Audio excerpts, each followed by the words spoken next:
Kita akan membahas topik atau tema seputar bulan Ramadan bulan yang memberikan kita banyak harapan, bulan yang menjanjikan ampunan dari Allah Subhanahu wa taala, bulan yang mungkin bisa merubah kehidupan kita menjadi jauh lebih baik bulan yang banyak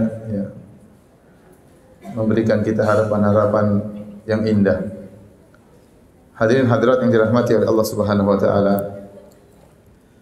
Oleh karenanya Nabi sallallahu alaihi wasallam memotivasi para sahabatnya untuk banyak beramal di bulan Ramadan. Nabi sallallahu alaihi wasallam tatkala tiba bulan Ramadan beliau berkata, "Atakum Ramadan syahrul mubarak." Kata beliau alaihi salatu wasallam, telah datang bulan Ramadan dan bulan Ramadan adalah bulan yang penuh berkah. Tatkala dikatakan bulan penuh berkah, berarti bulan tersebut banyak kebaikan di dalamnya. Karena dalam bahasa Arab kalau sesuatu dikatakan berkah atau mubarak, ada berkahnya, artinya kasura khairuhu, yaitu banyak kebaikannya, wa sabata, dan menetap kebaikannya tersebut. Dari bulan-bulan yang ada 12 bulan, Allah memilih bulan Ramadan sebagai bulan penuh berkah yang menunjukkan kebaikan dalam bulan tersebut banyak. Bulan ini menjadi kesempatan bagi kita untuk meraih pahala sebanyak-banyaknya. Sampai-sampai tatkala Allah menyebutkan tentang wajibnya berpuasa, Allah ingatkan bahwasanya puasa itu bukan cuma kewajiban bagi umat Islam, bahkan wajib bagi umat-umat sebelumnya. Apa kata Allah Subhanahu wa taala? Ya ayyuhalladzina amanu kutiba alaikumus siyamu kama kutiba alal ladzina min qablikum la'allakum tattaqun. Wahai orang-orang yang beriman, diwajibkan bagi kalian untuk berpuasa sebagaimana telah diwajibkan atas umat-umat sebelum kalian. Allah menyebutkan tentang umat-umat sebelum kita agar kita termotivasi, agar kita fastabiqul khairat, kita berlomba-lomba. Ternyata umat-umat terdahulu mereka juga berpuasa dan mereka memiliki kelebihan, mereka memiliki umur yang panjang. Umat-umat terdahulu umurnya panjang-panjang.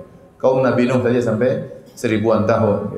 Belum lagi Nabi Adam alaihissalam sampai 1000 tahun. Adapun kita umurnya rata-rata pendek-pendek Mungkin 65 sudah dipanggil oleh Allah Subhanahu wa taala. Ada yang kurang dari itu, ada yang lebih sedikit. Sehingga kalau kita mau membandingkan amalan soleh kita dengan umat-umat terdahulu, amalan soleh kita tidak bisa menyamai mereka. Ada bulan Ramadan, kesempatan bagi kita untuk menyaingi umat-umat terdahulu agar kita terpacu dan semangat. Terlebih lagi dalam bulan Ramadan ada namanya Lailatul Qadar. Yang barang siapa yang beramal soleh di malam tersebut seperti beramal soleh 83 tahun, 1000 bulan, 83 tahun. Kalau dia bertemu dengan Ramadan 10 kali dan dia selalu dapat Lailatul Qadar, seakan-akan dia beramal sudah 830 tahun.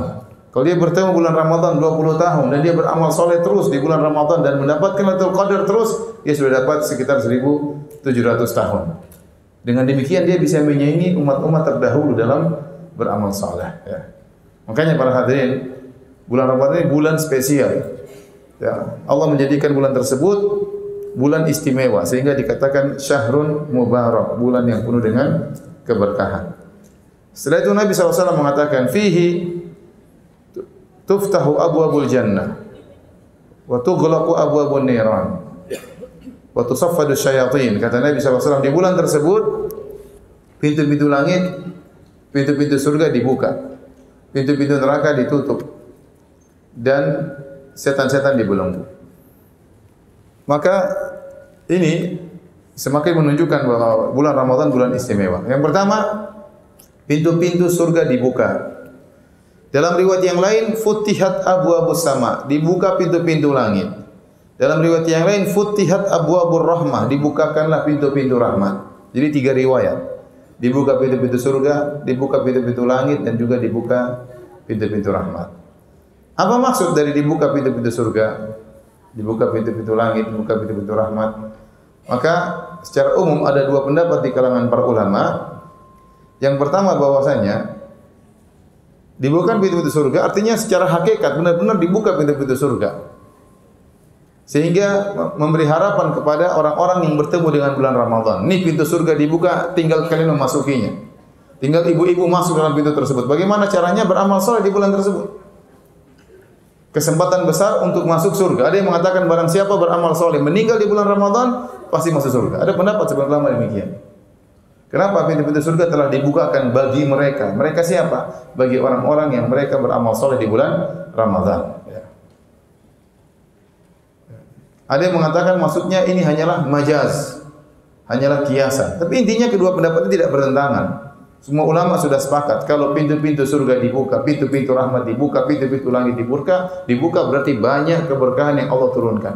Allah turunkan banyak rahmat kepada hamba-hambanya di bulan tersebut. Dari malam pertama sampai malam terakhir rahmat Allah banyak diturunkan.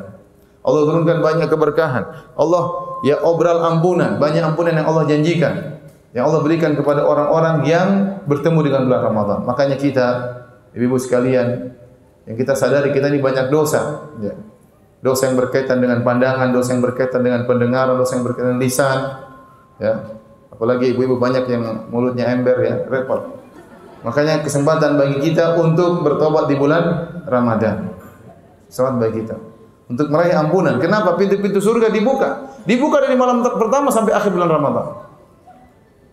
Dibuka.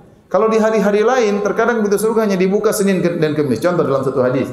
Kata Rasulullah SAW, Tuftahu abwabul jannati kulla yawmin Isnin wal Khamis. Fayughfaru likulli abdin la yusyriku billahi syai'a. Kata Nabi SAW, pintu surga dibuka setiap hari Senin, setiap hari Kamis. Maka Allah turunkan ampunannya. Allah berikan ampunannya kepada hamba-hambanya yang bertauhid, tidak pernah berbuat syirik sama sekali. Illa rajulan kana bainahu wa bain akhihi syahna fayuqalu anziru hadaini hatta yasliha. Kecuali orang yang punya masalah pertikaian dengan saudaranya, maka dikatakan tangguhkanlah ampunan bagi mereka berdua. Jangan kasih ampunan bagi mereka berdua. Jangan kasih ampunan bagi mereka berdua sampai mereka damai. Ini berlaku sepanjang tahun. Jadi bapak-bapak dan ibu yang dirahmati Allah Subhanahu wa taala, setiap hari Senin hari Kamis dibuka pintu surga. Buat apa? Buat Allah turunkan ampunan bagi hamba-hambanya yang bertauhid kepada Allah Subhanahu wa taala. Ada bonus ampunan setiap hari Senin hari Kamis. Dengan syarat apa? Hamba-hambanya tersebut tidak boleh ribut dengan saudaranya. Adapun yang bermasalah dengan kakaknya, bermasalah dengan adiknya, bermasalah dengan ibunya, bermasalah dengan kerabatnya, tidak dapat bonus ampunan. Namun yang perlu kita ketahui, itu pintu surga hanya dibuka Senin dan Kamis. Tetapi kalau sudah bulan Ramadan, dari awal Ramadan dibuka sampai akhir Ramadan, tiap hari dibuka. Berarti apa? Bonus ampunan, bonus rahmat, bonus masuk surga, amal-amal soleh. Allah obral pada bulan Ramadan. Anda ingin dirahmati, banyak beramal saleh di bulan Ramadan. Anda ingin diampuni, banyak beramal saleh di bulan Ramadan. Ya. Makanya Nabi SAW menjanjikan ampunan dalam hadisnya. Kata Rasulullah SAW, Man shoma Ramadhana imanan wa ihtisaban ghufira lahu ma taqaddama min dhanbi. Barang siapa yang berpuasa di bulan Ramadan dengan penuh keimanan dan penuh pengharapan, berharap untuk diampuni oleh Allah Subhanahu wa taala, maka Allah akan ampuni dosa-dosanya yang telah lalu. Seluruh dosa-dosanya diampuni oleh Allah Subhanahu wa taala. Ini bagi yang berpuasa dengan benar. Kata Nabi sallallahu alaihi wasallam juga, "Wa man qama Ramadhana imanan wa ihtisaban." Barang siapa yang salat malam di bulan Ramadan dengan penuh keimanan dan penuh pengharapan, ghufira lahu ma taqaddama min dzambi, akan diampuni dosa-dosanya yang telah lalu. Nabi SAW juga bersabda, "Wa man qama lailatul qadri." Barang siapa yang beribadah dengan baik di malam Lailatul Qadar, imanan wa ihtisaban, dengan penuh keimanan dengan janji-janji Allah, ihtisaban dan penuh pengharapan, ghufira lahu ma taqaddama min dzambi, akan diampuni dosa-dosa yang telah lalu. Jadi ampunan.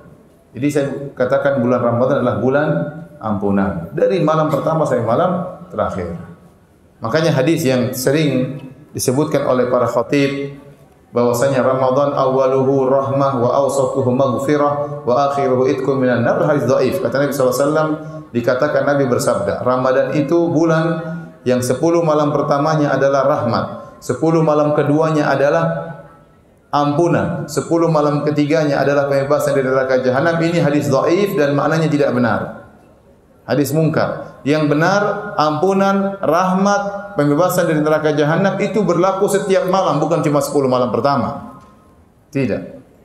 Kalau kita ambil zahir hadis ini ada problem. Coba bayangkan. Katanya 10 malam pertama rahmat, 10 malam kedua ampunan, 10 malam ketiga bebas dari neraka jahanam. Nah, kalau ada orang kemudian meninggal di 10 malam pertama baru dapat rahmat, ampunan belum. Ya buat apa rahmat tanpa ampunan? Barang siapa yang meninggal 10 malam kedua baru diampuni tapi belum bebas dari neraka, ya percuma dapat ampunan tapi tidak bebas dari neraka jahanam. Yang benar, ampunan, rahmat, pembebasan dari neraka jahanam itu berlaku setiap malam. Makanya Rasulullah SAW mengatakan dalam riwayat Futihat abwabur rahmah, dibuka pintu-pintu rahmat dari awal. Kemudian kata Nabi SAW, walillahi utaqa'u minan nar wa dzalika kullal lailah. Wa dzalika kullul lailah. Kata Nabi SAW, dan Allah mencatat hamba-hambanya yang terbebaskan dari neraka jahanam dan itu berlaku setiap malam. Jadi ibu yang dirahmati Allah Subhanahu wa taala, Bapak-bapak sekalian, di hadapan kita insyaallah ada 29 malam atau 30 malam. Anda punya kesempatan sejak malam pertama untuk bebas dari neraka jahanam. Sejak malam pertama. Ya. Kalau Anda masih malas-malasan di malam pertama, masih ada malam kedua. Semangat. Kalau Anda masih malas-malasan di malam kedua, masih ada malam ketiga untuk Anda tercatat dibebaskan dari neraka jahanam. Sungguh bahagia. Tahu-tahu Allah mengatakan kepada malaikat, catat ibu fulan bebaskan dari neraka jahanam. Selesai. Berarti Anda masuk surga. 29 malam atau 30 malam kesempatan bagi kita. Kalau kita tidak berhasil malam pertama, masih ada malam kedua, masih ada malam ketiga, sampai malam terakhir. Jangan pernah putus asa untuk meraih ampunan Allah Subhanahu wa taala. Ini kesempatan bagi kita ya. Saya ingatkan kembali pada diri saya dan juga Bapak Ibu rahmati Allah Subhanahu. Kita ini banyak dosa, Bapak. Saya gambarkan tentang dosa kita saja, Bapak-bapak sekalian. Dosa yang berkaitan dengan pandangan. Betapa banyak kita melihat hal yang haram di zaman now seperti ini. Buka HP lihat macam-macam, jalan di jalan lihat macam-macam ya. Lihat iklan sana sini, iklan juga macam-macam. Iklan HP, HP-nya kecil, ceweknya gede. Iklan odol, ya, giginya kecil, ceweknya gede. Ya semuanya seperti itu. Iklan isinya cewek, tok isinya. Ya. Wanita mengumbar auratnya. Kita nonton berita, pembawa beritanya cewek cantik tidak pakai jilbab. Itu juga kita lihat. Nonton apa? Nonton YouTube apalagi? Nonton YouTube ceramah, kanan kirinya gambar cewek. Terus kita bilang kita enggak punya dosa. Dosa kita banyak, dosa pandangan saja banyak. Dan dosa pandangan bukan dosa yang jangan kita sepelekan. Allah suruh kita bertobat dari dosa mengumbar pandangan. Allah berfirman di dalam surat An-Nur, "Kullil mu'minina yaghuddu min absarihim." Katakanlah kepada para lelaki yang beriman, tundukkan pandangan-pandangan mereka. Di akhir ayat kata Allah, "Wa tubu ilallahi jami'an ayyuhal mu'minun la'allakum tuflihun." Dan bertobatlah kalian wahai kaum mukminin seluruhnya dari dosa-dosa kalian agar kalian beruntung. Kata Syekh Utsaimin rahimahullah, ini dalil wajib bagi seorang lelaki yang mengumbar pandangannya untuk bertobat kepada Allah Subhanahu wa taala. Siapa di antara kita yang tidak punya dosa dari pandangan? Belum pendengaran. Mendengar macam-macam, dengar musik-musik, dengar ghibah, dengar namimah, dengar adu domba, dengar penghinaan dan yang lainnya. Belum lisan, dosa kita banyak. Lisan kita bicara, tidak kita jaga pembicaraan kita, kita nyindir orang, kita nyakiti hati orang, kita nyakiti hati istri kita nyakiti hati orang tua kita nyakiti hati adik kita, kakak kita sindir mereka, kita singgung mereka, kita angkuh, kita rendahkan mereka. Ini semua dosa. Dosa. Terus kita tidak bertobat kepada Allah Subhanahu wa taala. Belum lagi apa? Komentar. Para ulama mengatakan yang berkaitan dengan lisan adalah tulisan. Tulisan itu mewakili lisan. Ya. Makanya sekarang jual beli banyak tidak usah pakai ngomong, pakai ngetik aja seorang sudah jual beli terjadi. Ya. Jual beli sudah bisa terjadi. Kenapa? Karena tulisan itu punya pengaruh seperti lisan. Seorang lelaki kalau ingin menceraikan istrinya, dia tulis di email, dia kirim, jatuh cerai ya. Istriku yang aku sayangi, kamu saya cerai, jatuh cerai. Dia lewat kirim SMS, saya cerai kamu, jatuh cerai. Ya, karena tulisan itu posisinya seperti lisan. Nah, sekarang betapa banyak yang kita tulis di internet, di media sosial. Debat-debatan di media sosial, saling menghina di media sosial. Ya. Ikut mencerca, ikut mencela, ikut menuduh. Banyak hal-hal yang kita tuduhkan, kalau kita disuruh tanya apa dalilnya kita enggak tahu. Katanya dan katanya. Banyak sekali dosa kita. Sekarang kita mencela seorang, ada orang kasus di dunia, oh si fulan gini. Kamu yakin dia begitu? Ya kan berita seperti itu. Ada dalilnya enggak? Belum ada dalilnya. Kita cuma mengatakan katanya dan katanya. Jadi dosa kita ini belum dosa yang berkaitan dengan hati kita. Bapak dan Ibu yang dirahmati Allah Subhanahu wa taala. Betapa sering kita suudzon, dosa. Betapa sering kita hasad kepada orang lain, dosa. Berburuk sangka kepada Allah Subhanahu wa taala, dosa. Ya. Angkuh, sombong dalam hati, dosa. Banyak dosa kita, banyak. Ini baru bapak-bapak, ibu-ibu lebih banyak lagi, ibu-ibu. Ibu-ibu, iya. Coba, ibu-ibu, ya.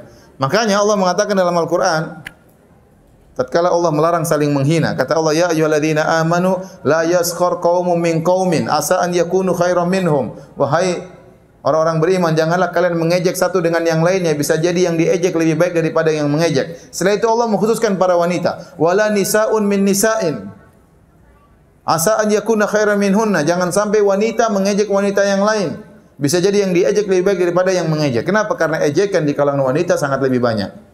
Wanita itu, ibu-ibu itu bisa mengejek temannya gara-gara banyak, gara-gara misalnya tas. Itu ibu itu tas jadul dibawa-bawa terus ngejek ya. Banyak. Dia diundang ke rumah temannya, sampai di rumah sana lihat rumah temannya kotor, besok dia gibah. Ibu itu rumahnya kotor, macam anaknya ingusan enggak dilap, ingusnya macam-macam omongan banyak. Ya. Banyak hal jadi bahan ejekan. Ya. Ini terjadi di antara ibu-ibu. Dompet bisa jadi bahan ejekan, HP bisa jadi bahan ejekan, jilbab bisa jadi bahan ejekan, sandal bisa jadi bahan ejekan, ya. Sebagian ibu mentang-mentang dia punya koleksi tas banyak, koleksi sandal banyak, ya. Kemudian ada ibu-ibu yang mungkin tasnya cuma itu-itu aja diejek, yang punya sandal itu-itu aja diejek. Oleh karenanya ibu-ibu ini yang bahaya mulutnya, ya. Belum lagi kalau maksiat berkaitan dengan suaminya. Ada sebagian ibu-ibu sering mengangkat suara di hadapan suaminya. Bentak-bentak suaminya, ngomelin suaminya, tidak berterima kasih, suaminya sudah letih, sudah capek, tidak bersyukur kepada suaminya, bandingkan suaminya dengan suami orang lain, ya. Nuntut terus kerjanya, ya. Ya, ibu-ibu. Betul atau tidak? Tidak betul atau betul sekali? Ya, sebagian Masya Allah wanita soleha, sebagian kurang ajar, ya. Ya, kita masing-masing tahu bahwasanya dosa kita banyak, ya, baik laki-laki maupun ibu-ibu. Maka ini kesempatan bulan Ramadan agar kita meraih ampunan Allah Subhanahu wa taala. Maka telah dibukakan bagi kita pintu-pintu langit, pintu-pintu rahmat, pintu surga dibuka, tinggal apa? Tinggal masuk. Caranya bagaimana Ustaz masuk? Makanya harus banyak beramal saleh di bulan Ramadan. Harus lebih banyak dibandingkan bulan-bulan yang lain. Ini apalagi musim. Allah dengan hikmahnya memilih sebagian waktu agar kita semangat di waktu tersebut. Jangan samakan bulan Ramadan dengan bulan yang lainnya. Tidak boleh disamakan. Harus beda bulan Ramadan. Harus lebih banyak baca Qur'annya, harus lebih banyak sedekahnya, harus lebih banyak silaturahminya, harus lebih banyak taat kepada suami. Harus lebih banyak baca Qur'annya bulan Ramadan. Maka demikianlah Nabi SAW di bulan Ramadan. Beliau lebih banyak beramal saleh. Dari Ibnu Abbas radhiyallahu anhuma dalam Sahih Al-Bukhari, beliau berkata, "Kana Nabi sallallahu alaihi wasallam ajwadan nas." Rasulullah SAW adalah orang yang paling dermawan. Orang yang paling dermawan Nabi sallallahu alaihi wasallam. Nabi sallallahu alaihi wasallam kalau sudah kasih sesuatu tidak pernah takut miskin. Apapun orang minta sama dia, dia pasti kasih. Tidak pernah dia pikir-pikir. Kenapa? Karena dia seorang Rasulullah sallallahu alaihi wasallam. Suatu hari Nabi sallallahu alaihi wasallam pakai baju, ada seorang wanita berikan baju kepada Nabi. Kasihan lihat Nabi, bajunya sudah mungkin kurang pantas, sudah lusuh. Dia bikinkan baju, kasih Nabi baju baru. Nabi waktu baru pakai baju, tiba-tiba ada sahabat yang datang. Ya Rasulullah, bagus sekali bajumu. Bagaimana kalau kau kasihkan sama saya? Nabi Subhanahu wa taala langsung buka bajunya, dikasihkan kepada orang tersebut. Wa huwa muhtajun ilaihi, padahal dia butuh dengan baju tersebut. Nabi kalau diminta sesuatu tidak pernah mikir-mikir, tidak pernah takut miskin. Apapun diminta dikasih. Ada seorang Arab Badui datang kepada Nabi, minta dikasihkan kambing satu lembah. Nabi kasih. Fa'atahu ghanaman bainal jabalain. Nabi kasih dan Nabi tidak pernah takut miskin. Ini ambil seluruh kambing. Subhanallah. Sampai orang ini pun pulang ke kampungnya, dan berkata, ya qaumi aslimu, wahai kaumku, masuklah kalian dalam Islam. Fa inna Muhammadan a'ta ata'an ma lam yakhshal faqah. Muhammad itu kalau sudah beri sesuatu tidak pernah takut miskin. Kalau kalian ingin masuk Islam, mau dapat kambing, masuk Islam ya. Nanti dikasih kambing oleh Nabi sallallahu alaihi wasallam. Jadi Nabi sallallahu alaihi wasallam puncak kedermawanan dan lebih dermawan lagi tatkala bulan Ramadan. Kenapa? Karena beramal di bulan Ramadan pahalanya dilipat gandakan oleh Allah Subhanahu wa taala. Dilipat gandakan, bulan berkah. Terlebih-lebih lagi kalau sudah ketemu dengan Lailatul Qadar. Pahalanya luar biasa. Baik, ibu yang dirahmati Allah Subhanahu wa taala. Rasulullah Ibn Abbas berkata, wa kana ajwadu ma yakun fi Ramadan. Rasulullah SAW di puncak-puncak kedermawanan tatkala di bulan Ramadan. Hina yalqahu Jibril, tatkala Nabi bertemu dengan malaikat Jibril. Ya. Fa kana Jibril yalqahu fi kulli lailatin min Ramadan. Waktu bulan Ramadan, Jibril datang kepada Nabi kemudian mengajari Nabi Al-Qur'an. Mungkin Nabi dengar, Nabi setoran hafalan, kemudian Jibril mendengar atau Jibril mengajarin Al-Qur'an kepada Nabi. Intinya Nabi dan Jibril belajar Al-Qur'an. Dan itu tidak dilakukan oleh Jibril kecuali di bulan Ramadan. Kenapa bulan Ramadan? Karena bulan spesial. Tiap malam Jibril datang kepada Nabi ngajarin Nabi Al-Qur'an. Tiap malam. Ya. Jika Nabi sudah bertemu dengan Jibril, maka ada pengaruh keimanan yang luar biasa pada Nabi sallallahu alaihi wasallam. Terlebih lagi Nabi baca Al-Qur'an di hadapan Jibril. Makanya ini mempengaruhi Nabi sehingga Nabi lebih dermawan tatkala di bulan Ramadan. Kenapa? Ada dua sebab di antaranya. Beliau baca Al-Qur'an. Dan Al-Quran kalau kita baca mengingatkan kita tentang hari akhirat, mengingatkan kita bahwasanya kehidupan dunia hanyalah sementara, akan kita tinggalkan, ya, kekayaan, ya, kemewahan, kecantikan, ya, semuanya akan kita tinggalkan. Kalau kita sering baca Al-Quran, sehingga akhirnya dunia menjadi ringan di hati kita, sehingga kita mudah untuk berinfak, mudah untuk dermawan. Yang kedua, karena Nabi bertemu dengan makhluk yang saleh yaitu malaikat Jibril, dan ini merubah akhlak Nabi lebih baik lagi.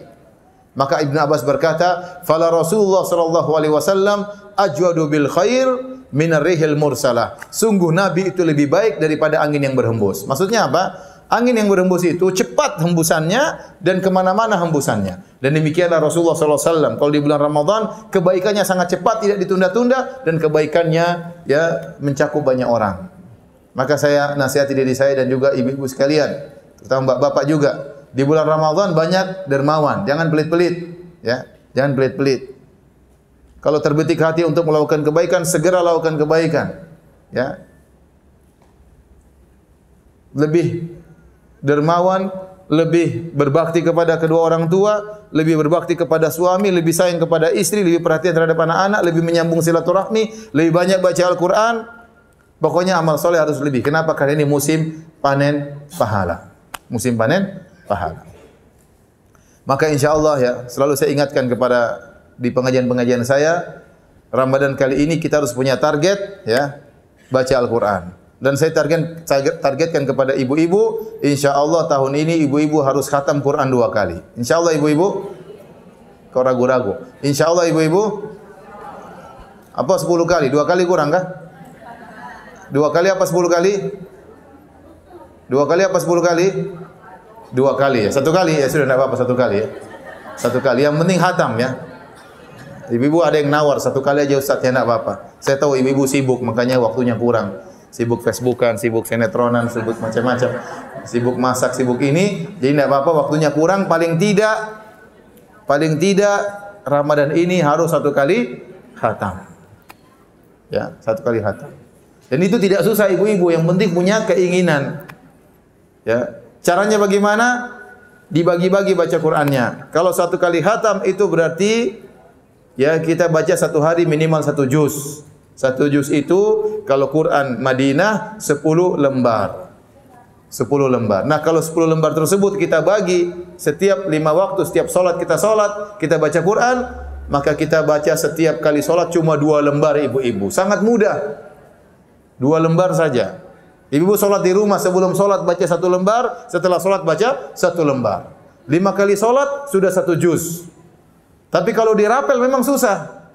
Mau duhur baca, nantilah asar. Selesai asar, nantilah maghrib. Di maghrib, nantilah isya. Sudah, kapan bacanya? Nanti pas mimpi baru baca ya. Oleh karenanya ya, Insya Allah ibu-ibu mampu. Saya yakin ibu-ibu di sini ibu-ibu yang baik-baik ya, bukan ibu-ibu pemalas ya. Ya, insya Allah rajin ya. Makanya ini bekal bagi ibu-ibu nanti di akhirat kelak. Baca Al-Quran. Semakin kita banyak baca Al-Quran, semakin tinggi kedudukan kita di surga. Ya. Dikatakan yuqalu li sahibil Quran dalam hadis. Kata Nabi dikatakan kepada orang yang ahli Al-Quran, Iqra wartaqi, bacalah engkau dan naiklah kedudukanmu. Warattil kama kunta turatil fid dunya, dan bacalah Al-Quran dengan tajwid sebagaimana waktu kau di dunia kau baca Quran dengan tajwid. Fa inna manzilataka inda akhiri ayatin taqra'uha. Sungguhnya kedudukanmu di surga sampai ayat terakhir yang kau baca. Nah, orang kalau suka sering baca Quran, dia naik terus kedudukannya di surga. Ya. Jadi ibu-ibu, benar ibu-ibu ya, jangan malas ibu-ibu ya.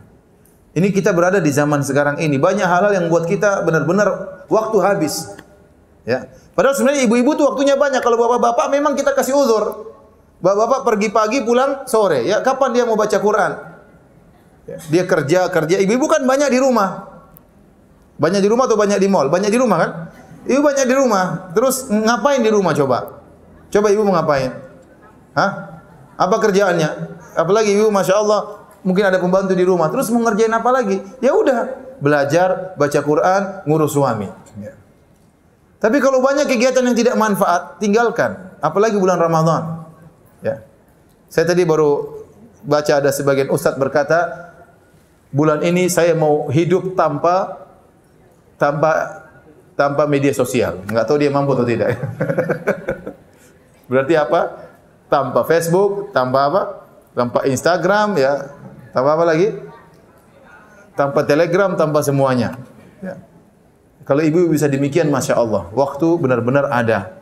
Waktu benar-benar ada. Tapi kalau ibu-ibu banyak sibuk yang tidak bermanfaat, waktu habis akhirnya. Coba bayangkan, misalnya di WhatsApp aja banyak grupnya. Ya. Grup macam-macam. Ada grup diet, ada grup apa lagi? Grup salon, ya. Grup konsultasi kecantikan, grup anti poligami, grup banyak grupnya. Terus tungtang, akhirnya waktu habis. Kapan baca Quran? Kapan baca Quran ibu-ibu? Enggak ada waktu baca Quran akhirnya.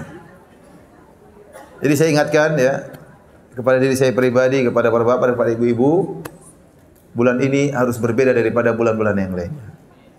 Kita ini umur begitu cepat. Ibu-ibu sadar enggak? Ya. Seakan-akan baru kemarin kita Lebaran, sekarang sudah Ramadan. Benar. Waktu berjalan dengan cepat. Tatkala waktu berjalan dengan cepat itu bertanda umur ibu-ibu juga cepat habis. Coba ibu-ibu perhatikan diri ibu-ibu, kayaknya baru kemarin masih remaja. Sekarang sudah mulai keriput, mulai pewat, ya, mulai tua ya. Benar. Saya merasa saya dulu masih remaja, masih SMA, sekarang tahu-tahu sudah mau 40, sudah 39.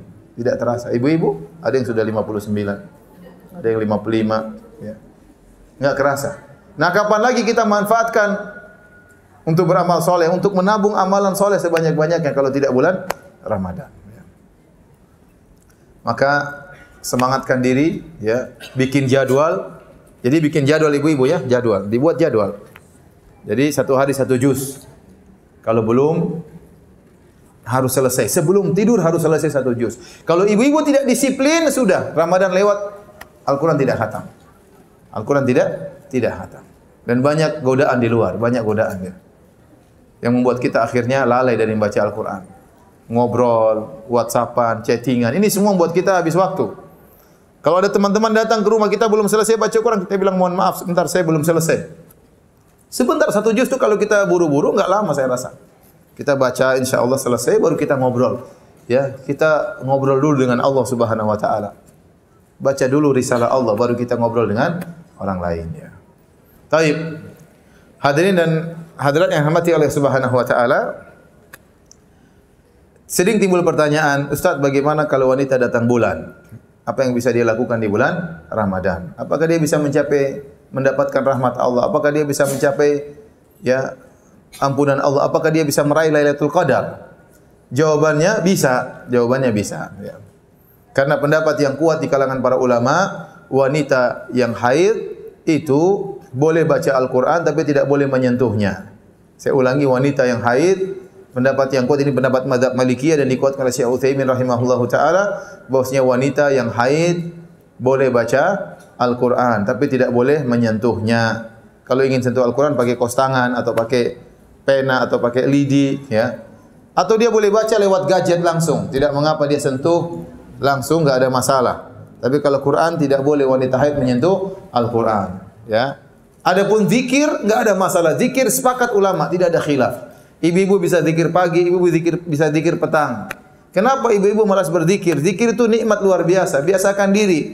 Seorang itu terbawa atas kebiasaannya. Kalau kita biasakan zikir pagi, zikir petang, nanti kita terbiasa. Ya. Tapi kalau kita terbiasa setiap baru bangun langsung kita lihat Facebook, lihat WhatsApp, ya itu kebiasaan kita akhirnya. Ya.